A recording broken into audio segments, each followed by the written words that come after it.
नमस्कार जय जगन्नाथ आपण मनंकु मो चैनल को अनेक अनेक अभिनंदन।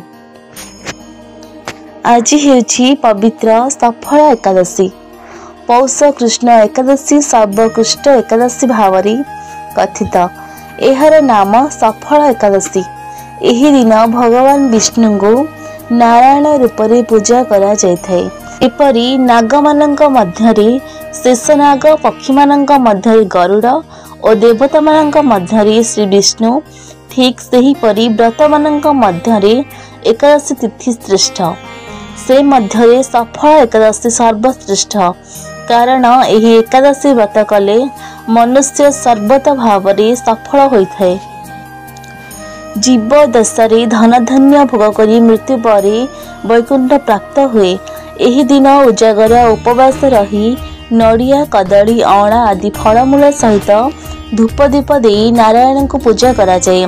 राति सारा उजागर रही दीपदान करा जाए। पर दिन पारायण पर केवल फल प्रसाद ग्रहण करा जाए। एकादशीर महात्म्य।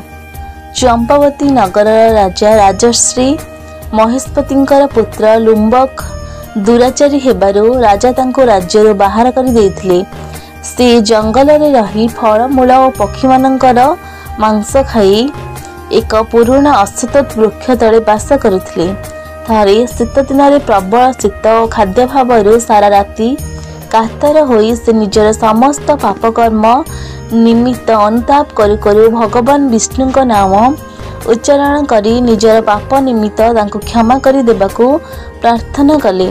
राति शेष होला बेलकू सही परी जप करू करू प्रबल शीतरे तांकर चेतना लोप पाईगला। चेतना फेरिबा बेलकू दीपहर हो जाइथिला। दुर्बल पादरे उठी किछि फल संग्रह करी सेही फल को श्री नारायण को समर्पित करी भोजन कले। सेही दिन थिला पौष कृष्ण एकादशी।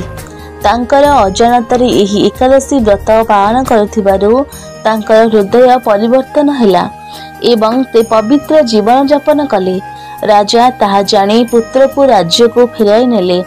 लुम्बक राजा होई राजा सुख भोग करी वैकुंठ प्राप्त हेले।